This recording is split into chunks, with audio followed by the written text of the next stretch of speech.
Gabriel Chalita chegando aqui com a gente, filósofo, professor, escritor, conosco todas as quintas-feiras. Gabriel Chalita vai falar um pouco hoje desse tabuleiro aí da política sobre sobre as eleições presidenciais e essa questão do juiz Sérgio Moro, né, anunciando a filiação ao Podemos, também uma possível disputa dele como candidato à presidência da República. Bom dia, Chalita. Bom dia, Adriana. Bom dia, Mauro.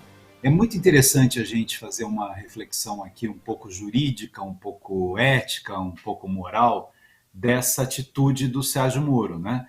Por quê? Quando a gente olha um pouco, né, o pensamento, né, da democracia brasileira, o conceito da tripartição de poderes, em que cada poder tem as suas responsabilidades, né, e um poder não pode interferir na autonomia do outro poder. Exatamente por causa disso que o judiciário, né, um juiz, ele não pode ser prefeito, candidato a prefeito, ele tem que deixar de lado a magistratura, ele não pode ser secretário de Estado, ele não pode ser ministro. Por isso que o Sérgio Moro, quando resolveu aceitar o convite para ser ministro do Bolsonaro, ele teve que renunciar à magistratura. O que significa isso? Que há uma reflexão profunda de que o poder judiciário, ele é o poder que toma as decisões independentemente dos gostos de cada um. Aí vem uma visão da imparcialidade do juiz. O que aconteceu no cenário Sérgio Moro? Ele foi um juiz muito combativo, né? Ele ocupou muito a imprensa, ele deu muitas entrevistas, ele fez grandes operações na Lava Jato e ele prendeu, na época, o principal candidato à presidência da República. Eles acabaram de dar os dados da pesquisa. Há 4 anos também era assim. O ex-presidente Lula estava em primeiro lugar. Aí o juiz Sérgio Moro, à época juiz, prende este candidato, né? Deflagra um processo contra ele numa rapidez meio incomum no processo judiciário e consegue afastá-lo do processo eleitoral. E ele acompanhou isso em segunda instância, ligava para os desembargadores, a imprensa noticiava isso o tempo todo. Então foi uma questão pessoal dele realmente tirar um candidato da corrida presidencial. O que aconteceu? Todos nós sabemos, o Jair Bolsonaro ganha as eleições, o presidente Bolsonaro ganha as eleições.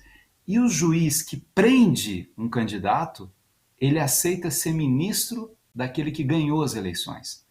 Isso foi um fato que repercutiu muito no mundo jurídico internacional. Inclusive, os juízes da Operação Mãos Limpas da Itália disseram assim, olha, jamais ele poderia ter aceitado um convite desse, porque ele foi parte do processo ali, no âmbito do judiciário. Então, eu acho que essa é uma reflexão muito importante, porque a justiça ela não pode se partidarizar. Quando a gente fala do princípio da imparcialidade do juiz, é que não importa se eu gosto mais desse ou daquele. No momento em que eu julgo, eu tenho que dar uma demonstração profunda para a sociedade que eu sou imparcial. Independentemente se é de esquerda, se é de direita, se tem olhos claros, se não tem olhos claros, se é assim ou se é assado. E a gente não viu isso acontecendo. Hoje, a sociedade faz uma reflexão muito mais crítica da Lava Jato, porque promotores comemoravam, juízes e promotores conversavam sobre isso. A gente vê que o Supremo chegou a 2 conclusões significativas sobre o juiz Sérgio Moro. A primeira é que ele foi incompetente no julgamento dessa ação. Incompetência não significa que ele não seja uma pessoa competente, né? Incompetente porque é um juiz lá em Curitiba julgando um caso que não tem nada a ver com Curitiba, no Guarujá. E a segunda questão, que é mais séria, que é a suspeição. O que é um juiz suspeito? É um juiz que está torcendo para um lado. É um juiz que está macumunado com um dos lados, que é uma coisa muito ruim. Eu acho que vale essa reflexão para as próximas eleições também, para a ação do judiciário. O judiciário é um poder fundamental que eles não disputam eleição. O ministro do Supremo fica lá para sempre. Os desembargadores ficam lá para sempre. Os juízes também não têm os salários diminuídos, não são transferidos. Eles têm uma série de garantias constitucionais para quê? Para que eles sejam imparciais, para que eles não precisem nem disputar concursos de popularidade. É muito incomum, por exemplo, inclusive em países como os Estados Unidos, como a Alemanha, como o Japão, você até ouvir entrevistas de ministros, de juízes, assim, não é comum isso. Por quê? Ele tem que ter uma serenidade para fazer o seu julgamento. Então, acho que não foi uma experiência muito boa do ponto de vista nem jurídico, a gente já viu pelo Supremo, com a incompetência e com a suspeição, e nem do ponto de vista ético. Se eu condeno um candidato, tiro esse candidato da eleição, eu não posso aceitar ser ministro do candidato que ganhou as eleições. Você acha, Chalita, que uma candidatura do Sérgio Moro seria, entre aspas, interessante para que a sociedade discutisse essa questão? Uma candidatura seria útil nesse sentido? Eu acho que ele será candidato, até porque ele recebeu muitas críticas e ele vai aproveitar a candidatura para se defender. Né? A gente está fazendo uma reflexão aqui, inclusive sem fulanizar, né? Uhum. Enfim. Ele vai ter que justificar muitas coisas. Né? Os partidos que o irão apoiar, né? se essa fusão do DEM com o PSL apoiar, o que eu acho improvável por aquilo mesmo que você colocou, mas de qualquer forma o Podemos também tem pessoas que foram investigadas na Lava Jato, que é como tinha no governo Bolsonaro. Então é assim, olha como isso é complicado, Mauro. Quer dizer, aqui eu sou juiz e investigo essas pessoas que supostamente cometeram alguma irregularidade. Agora, essas pessoas são meus companheiros de partido, agora eu vou defender essas pessoas, porque eu não sou mais juiz.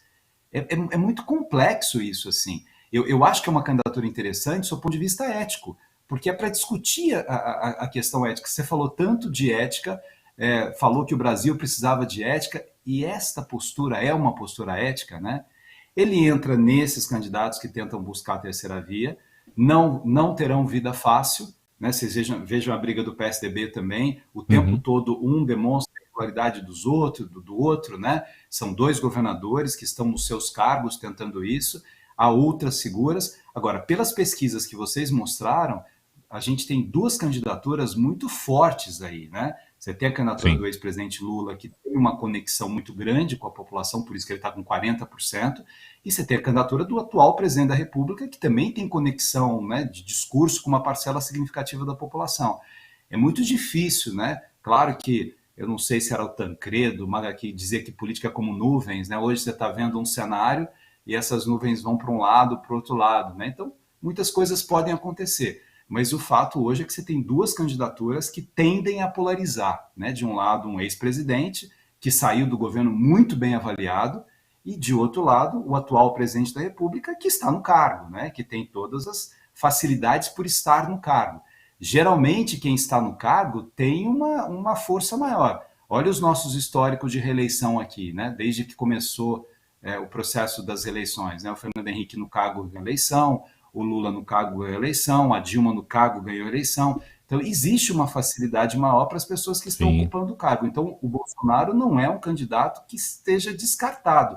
Às vezes eu ouço as pessoas dizendo assim, não, ele está com uma rejeição muito alta, não tem chance nenhuma. Eu não sinto que seja assim. Eu acho que vai ser uma disputa muito significativa aí entre duas figuras que têm um discurso popular, que são muito diferentes, não dá para comparar que são extremos, não é verdade, né? O presidente Lula nunca foi um risco à democracia, nunca atacou nenhuma das instituições, então são figuras diferentes, mas as duas, de alguma forma, conversam e conectam com parte da população. Só para informar aqui o nosso ouvinte, nessa pesquisa que a gente citou agora há pouco, a pesquisa do IPESP, no cenário em que aparece o Sérgio Moro, o Lula teria 41% das intenções de votos, o presidente Jair Bolsonaro 25%, Ciro Gomes 9% e Sérgio Moro 8% das intenções de voto. Seguimos acompanhando, o Chalita vai ajudando a gente a pensar. Diga. Claro. Mauro, lembra que já houve pesquisa, né, no auge da Lava Jato, quando colocaram o juiz Sérgio Moro, que ele tinha 40% de intenções de voto, tinha 40%. Isso também é muito significativo da gente refletir, né?